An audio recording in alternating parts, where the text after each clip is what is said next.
Thanks, everyone, for joining us for 12 News at 10. I'm Kariba Devine. And I'm Mark Curtis. With the end of Title 42 quickly approaching, the U.S. is preparing for a massive surge of asylum seekers.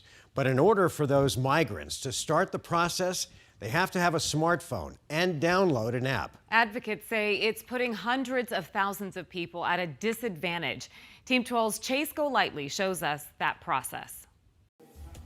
It's called the CBP One app. It launched in 2020 to help ease the process of migrants seeking asylum, but advocates say that's not the case. These lines at the U.S.-Mexico border in Yuma are expected to grow with the end of Title 42. Undoing that in one day is not going to be the smoothest thing possible. Chelsea Sacco, an attorney with the Florence Project, helps migrants seek asylum.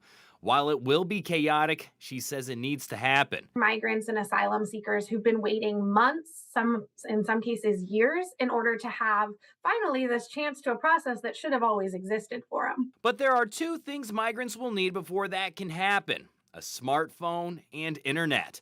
The CBP One app allows migrants to set up appointments with officials.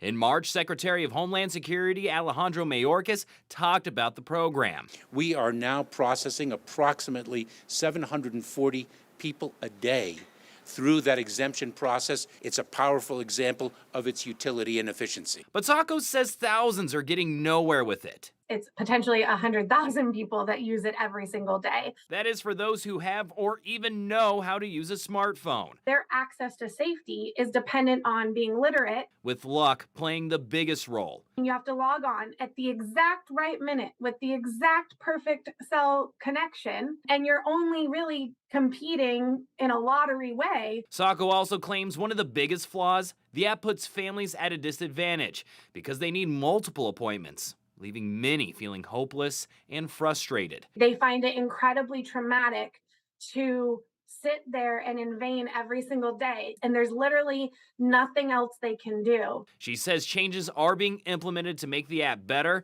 but says it can't be the only option migrants have to seek safety. At the end of the day, it's never going to be functional as the only access point to asylum. Chase Golightly, 12 News.